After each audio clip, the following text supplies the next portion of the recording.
রোহিঙ্গা সংকট সমাধানে ৩ প্রস্তাব ডক্টর ইউনূসের, প্রায় $20 কোটি সহায়তা ঘোষণা যুক্তরাষ্ট্রের। বাইডেনের সঙ্গে বৈঠককে সম্পর্কের ঐতিহাসিক সূচনা আখ্যা বিশ্লেষকদের। পোশাক শ্রমিকরা কাজে ফেরায় শিল্পাঞ্চলে নতুন উদ্যম। গাজীপুর আশুলিয়ায় আজও বন্ধ ৩২ কারখানা। এবং এইচএসসির পরীক্ষা না হওয়া বিষয় মূল্যায়নে গুরুত্ব পাবে এসএসসির নম্বর। বোর্ডকে মন্ত্রণালয়ের নির্দেশনা। অক্টোবরের মাঝামাঝি ফল প্রকাশের আশা।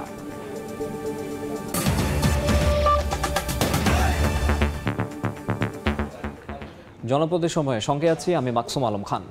রোহিঙ্গাদের সহায়তায় বাংলাদেশকে প্রায় $20 কোটি সহায়তার ঘোষণা দিয়েছে যুক্তরাষ্ট্র। জাতিসংঘের সাইডলাইন বৈঠকে বিষয়টি নিশ্চিত করেন মার্কিন আন্ডার সেক্রেটারি উজরা জেয়া। রোহিঙ্গা সংকটের রাজনৈতিক সমাধানে 3 দফা প্রস্তাব তুলে ধরেন প্রধান উপদেষ্টা ডক্টর মোহাম্মদ ইউনূস। অন্যদিকে জাতিসংঘের সদস্যপদ প্রাপ্তির 50 বছর পূর্তি অনুষ্ঠানে প্রধান উপদেষ্টা বলেন, সারা বিশ্বে শান্তি প্রতিষ্ঠায় আরও ভূমিকা রাখতে চায় বাংলাদেশ। নিউ ইয়র্ক থেকে আহমেদ সালেহিনের রিপোর্ট। জাতিসংঘের অধিবেশন চলাকালে রোহিঙ্গা ইস্যুতে সাইডলাইন বৈঠকে বসেন বিভিন্ন দেশের উচ্চ পর্যায়ের কর্মকর্তারা। সংকট মোকাবেলায় নানা আলোচনার এক পর্যায়ে মার্কিন আন্ডার সেক্রেটারি উজরা জায়া ঘোষণা দেন, রোহিঙ্গাদের নিরাপত্তা, আবাসন ও আশ্রয়দাতাদের সহায়তায় প্রায় $200 মিলিয়ন সহায়তা দিবে যুক্তরাষ্ট্র। এ সময় বাংলাদেশের অন্তর্বর্তীকালীন সরকারের প্রধান উপদেষ্টা ডক্টর মোহাম্মদ ইউনূস আবারও রোহিঙ্গা প্রত্যাবাসনে যুক্তরাষ্ট্র সহ বিশ্ব নেতাদের সহযোগিতার হাত বাড়ানোর তাগিদ দেন। রোহিঙ্গা সংকট মোকাবেলায় রাজনৈতিক সমাধান সহ 3টি প্রস্তাব দেন তিনি। UN Secretary General may convene an all-stakeholders conference on the Rohingya crisis as soon as possible. The joint response plan, managed jointly by the UN system and Bangladesh, needs to be energized. The resource-raising mechanism needs further political push in view of the sliding funding situation. International community should seriously support the justice and accountability mechanism to address genocidal crimes committed against the Rohingya community in upholding rights, dignity and security of Rohingya people. সাইডলাইনে বৈঠক ছাড়াও যুক্তরাষ্ট্র সফরের প্রথম দিন বেশ ব্যস্ত সময় পার করেন ডক্টর ইউনূস। বেশ কয়েকটি দেশ ও সংস্থার নেতাদের সঙ্গেও সাক্ষাৎ করেন নোবেলজয়ী এই অর্থনীতিবিদ। যোগ দেন সাবেক মার্কিন প্রেসিডেন্ট বিল ক্লিন্টনের সংস্থা ক্লিন্টন গ্লোবাল ইনিশিয়েটিভের অনুষ্ঠানেও। সেখানে উপস্থিত ছিলেন বৈষম্য বিরোধী ছাত্র আন্দোলনের 3 সমন্বয়ক। এ সময় ডক্টর ইউনূস ছাত্র জনতার গণঅভ্যুত্থানের বর্ণনা দেন বিশ্ব নেতাদের সামনে। পরে অন্যতম 3 সমন্বয়কে পরিচয় করিয়ে দেন আন্তর্জাতিক পরিসরে। They shook the whole country by their speeches, by their dedication, their commitment. They said, you can kill us anytime you want, but we are not giving up. এদিকে জাতিসংঘের সদস্যপদ প্রাপ্তির 50 বছর পূর্তি উপলক্ষে আয়োজন করা হয় সুবর্ণ জয়ন্তীর অনুষ্ঠান, যেখানে যোগ দেন বিভিন্ন দেশের সরকার ও রাষ্ট্রপ্রধানরাও। এ সময় শান্তিরক্ষা মিশনে বাংলাদেশ সেনাবাহিনীর ভূমিকাও তুলে ধরেন ডক্টর ইউনূস। তিনি বলেন, সারা বিশ্বে শান্তি ও স্থিতিশীলতা প্রতিষ্ঠায় সবসময় কাজ করবে বাংলাদেশ। খুবই একটা সাকসেসফুল একটা মিটিং ছিল। সবচেয়ে মেজর যেটা ছিল এই ডিসকাশনে, যে সবাই বাংলাদেশকে প্রশংসা করেছেন। 5 দিনের যুক্তরাষ্ট্র সফরে আগামী 27 সেপ্টেম্বর জাতিসংঘের সাধারণ পরিষদের অধিবেশনে বক্তব্য দিবেন ডক্টর মোহাম্মদ ইউনূস। জাতিসংঘের সদস্যপদ প্রাপ্তির 50 বছর পূর্ণ করল বাংলাদেশ। আর সেই সুবর্ণ জয়ন্তী উদযাপন উপলক্ষে জাতিসংঘের সদর দপ্তরে আয়োজন করা হয় এক অনুষ্ঠানের, যেখানে শান্তি মিশনে বাংলাদেশ সেনাবাহিনীর ভূয়সী প্রশংসা করেন উপস্থিত বিশ্ব নেতারা। আর অন্তর্বর্তীকালীন সরকারের প্রধান ডক্টর মোহাম্মদ ইউনূস বলেন, সারা বিশ্বে শান্তি প্রতিষ্ঠায় আরও ভালো কাজ করতে চান তারা। আহমেদ সালেহিন, সময় সংবাদ, নিউ ইয়র্ক, যুক্তরাষ্ট্র। এদিকে নিউ ইয়র্কে বাইডেন ইউনূস বৈঠককে বাংলাদেশ যুক্তরাষ্ট্র সম্পর্কের ঐতিহাসিক সূচনা বলছেন বিশ্লেষকরা। দেশের স্বার্থে এই সম্পর্ককে কাজে লাগানোর পরামর্শ তাদের।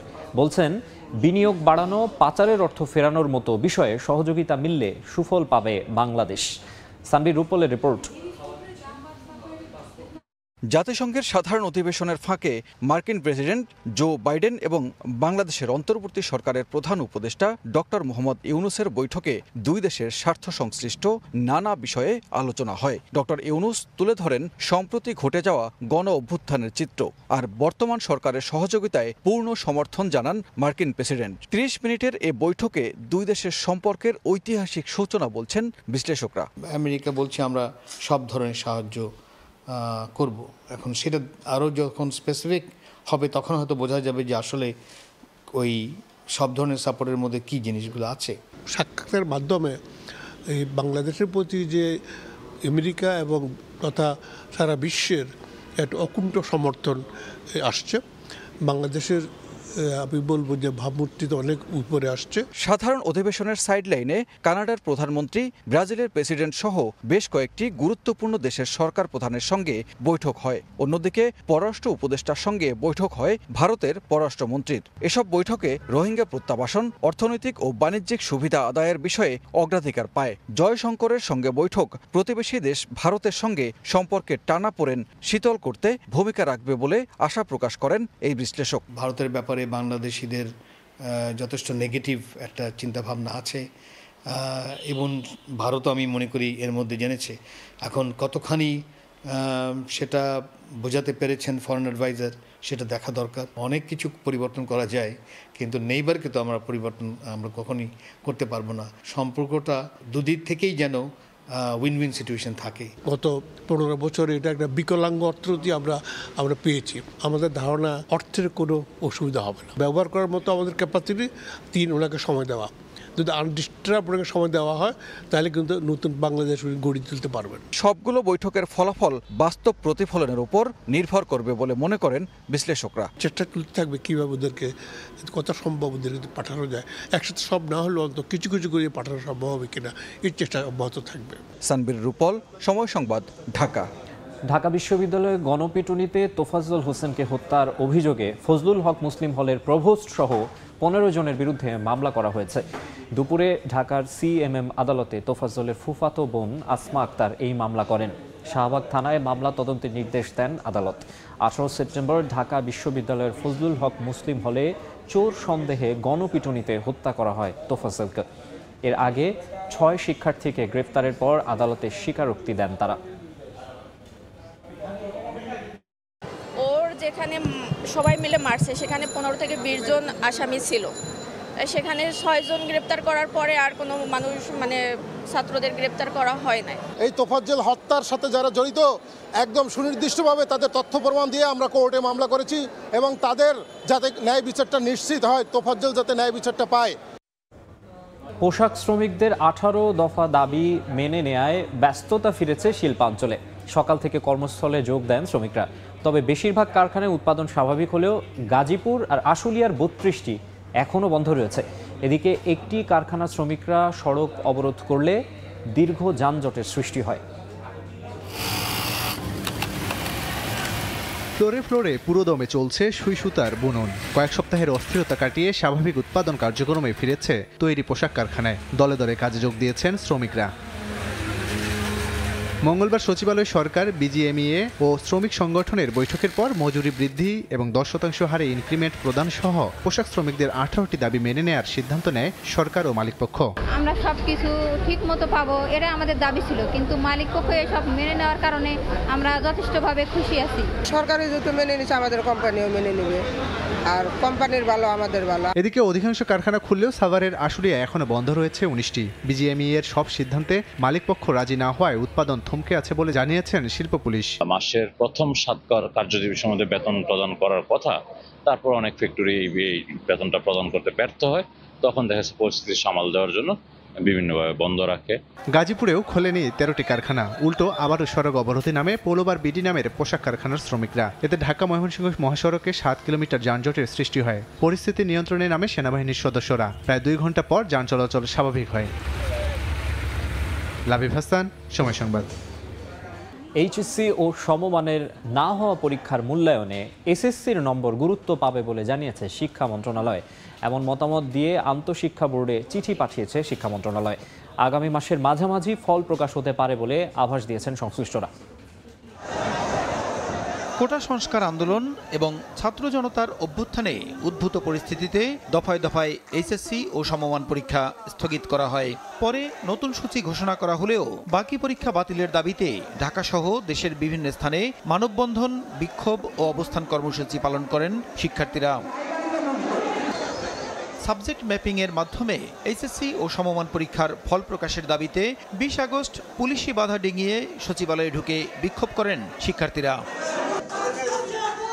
সেদিনই বিকেলে আন্তঃশিক্ষা বোর্ড সমন্বয় কমিটি এবং ঢাকা শিক্ষা বোর্ডের চেয়ারম্যান অধ্যাপক তপন কুমার সরকার এইচএসসি ও সমমানের অবশিষ্ট পরীক্ষা বাতিলের ঘোষণা দেন। অবশেষে বুধবার ফলাফল প্রকাশের পদ্ধতি নিয়ে স্পষ্ট নির্দেশনা দিয়েছে শিক্ষা মন্ত্রণালয়।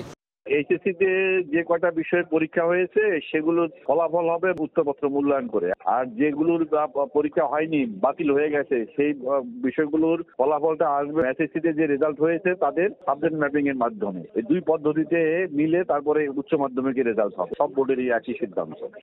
অনুষ্ঠিত না হওয়া এইচএসসি পরীক্ষার নম্বর নির্ধারণে সুস্পষ্ট মতামত দিয়ে এরই মধ্যে শিক্ষা মন্ত্রণালয় থেকে আন্তঃশিক্ষা বোর্ডে একটি চিঠি পাঠানো হয়েছে বলেও জানিয়েছে সংশ্লিষ্ট মন্ত্রণালয়। প্রসূন আশিস, সময় সংবাদ, ঢাকা। জনপদের সময় আরও থাকছে। দীর্ঘ হচ্ছে ডেঙ্গুতে মৃত্যুর তালিকা। 24 ঘন্টায় প্রাণ গেছে আরও 2 জনের। বিভিন্ন হাসপাতালে ভর্তি 13,000-এর বেশি রোগী।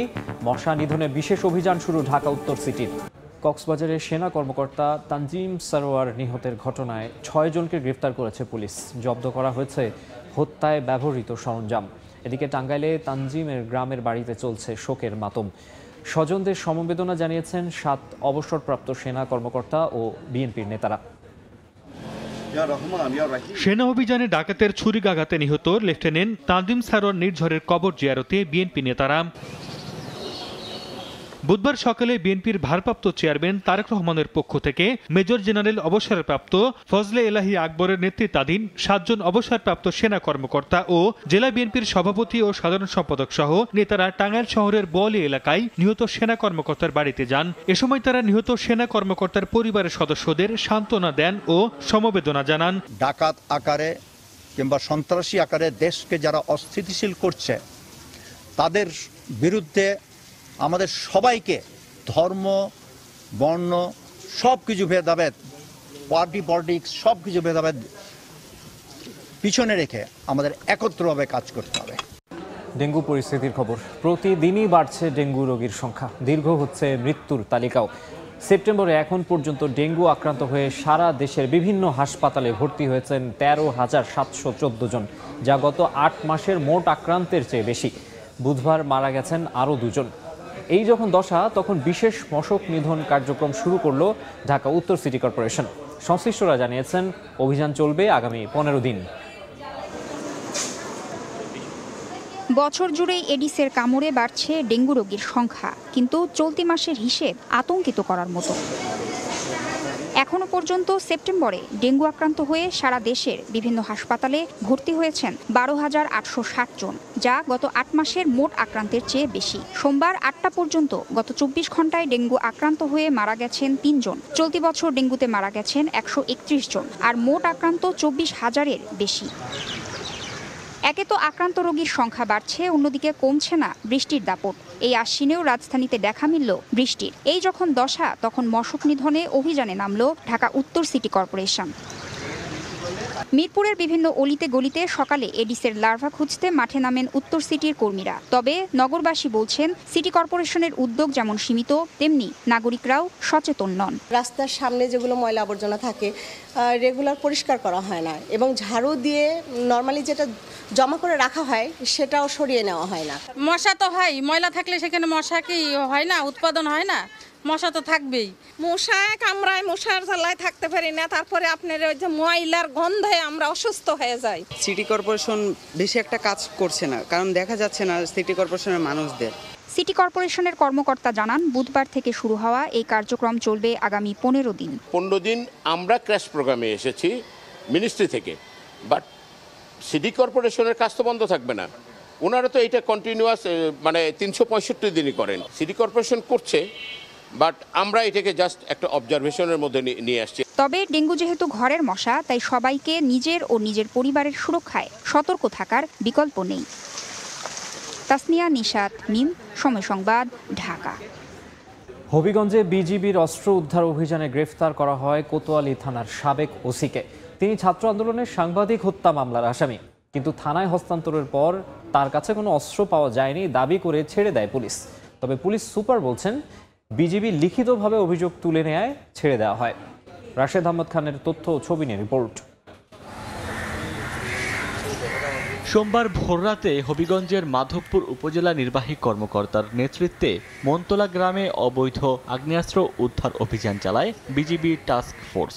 এ সময় মাধবপুরে নিজ বাড়ি থেকে কোতোয়ালি মডেল থানার সাবেক ভারপ্রাপ্ত কর্মকর্তা মঈনুদ্দিন শিপনকে গ্রেফতার করা হয়। রাতেই তাকে নিয়ে যাওয়া হয় মাধবপুর থানায়। পরে সিলেটে পুলিশের গুলিতে নিহত সাংবাদিক তুরাব হত্যা মামলায় ওসি শিপনকে গ্রেফতার দেখিয়ে পুলিশ সুপার স্বাক্ষরিত এক বার্তা পাঠায় জেলা পুলিশের বিশেষ শাখা।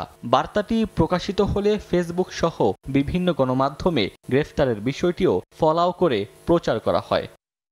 পরে তার কাছে কোনো অস্ত্র না পাওয়ায় এবং বিজিবির সহকারী পরিচালক এআর হোসেনের লিখিত আবেদনের প্রেক্ষিতে তাকে ছেড়ে দেওয়া হয়েছে বলে আরেকটি বার্তা পাঠায় হবিগঞ্জ ডিএসবি। আলোচিত এ পুলিশ কর্মকর্তাকে নিয়ে একই রকম স্বাক্ষরে পাল্টাপাল্টি বার্তায় ধূম্রজাল সৃষ্টি হয় বিভিন্ন মহলে। পুলিশ বিশেষ কারণে তাকে ছেড়ে দিয়েছে বলে অভিযোগ করেন স্থানীয় সুশীল সমাজের প্রতিনিধিরা। তবে পুলিশ সুপার বলছেন, ভুলে প্রথমে ড্রাফট করা চিঠিটি প্রকাশিত হয়ে যায়, পরে আবার আসল চিঠিটি প্রকাশ করা হয়। তবে এ ব্যাপারে গণমাধ্যমের সামনে মুখ খুলতে রাজি হয়নি বিজিবি ও উপজেলা প্রশাসন। প্রথম প্রেস রিলিজটা ওটা আসলে অলক্ষে কোন জায়গা থেকে কিভাবে গেছে এটা আমি নিজেও জানি না, তবে আমরা ওটা ক্লোজ করেও নিয়েছি। ভুলভাবে কোনো একটা হয়েছে, যদি আমার সিগনেচারও ছিল আমি এটাও নিজেও বিশ্বাস করি, কিন্তু ওটা আমাদের এর সাথে রিলেটেড ছিল না। আমরা জাস্ট ড্রাফট একটা দেখছিলাম, সেইখান থেকে হতে যেতে পারে, এরকম হতে পারে। কিন্তু ফাইনালি যখন ওনাকে রিলিজ দেওয়া হয়েছে প্লাস হচ্ছে ওনার প্রেস রিলিজটা, তখনই আমরা ফাইনাল করে দিয়েছি। ছাত্র জনতার আন্দোলনে 19 জুলাই সিলেটের বন্দরবাজারে পুলিশের গুলিতে নিহত হন সাংবাদিক এটিএম তুরাব। ঘটনার 1 মাস পর সাবেক স্বরাষ্ট্রমন্ত্রী সহ 18 জনের নাম উল্লেখ করে আদালতে মামলা করেন নিহতের ভাই আবুল আহসান। এ মামলায় 6 নম্বর আসামি করা হয় কোতোয়ালি থানার ওই সময়ের ভারপ্রাপ্ত কর্মকর্তা মঈনুদ্দিনকে। সময় সংবাদ, হবিগঞ্জ। জয়পুরহাটে জায়গা দখল করে গড়ে ওঠা অর্ধ শতাধিক স্থাপনা উচ্ছেদ করেছে রেলওয়ে বিভাগ।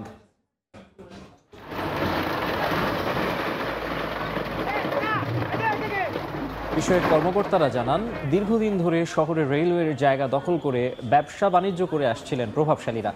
সরকারি জায়গা খালি করতে রেলওয়ে বিভাগ একাধিকবার নোটিশ দিলেও তাতে সাড়া দেননি তারা। বুধবার সকালে রেলওয়ের পাকশি বিভাগীয় ভূ সম্পত্তি কর্মকর্তা আব্দুর রহিমের নেতৃত্বে উচ্ছেদ অভিযান চালানো হয়। গুড়িয়ে দেওয়া হয় অর্ধ শতাধিক স্থাপনা।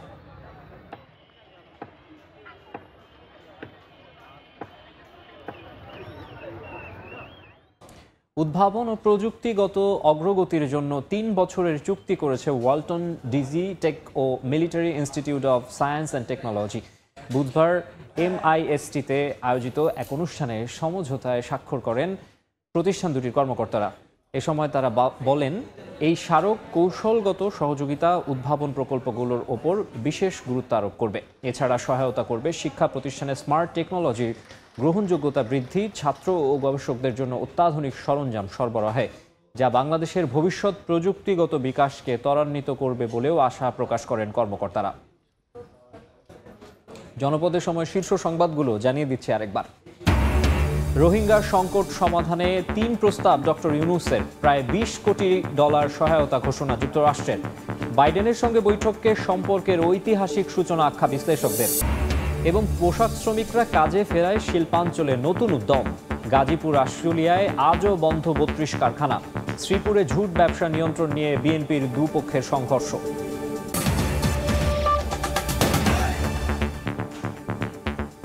এই ছিল জনপদের সময়। সঙ্গেই থাকুন সময়।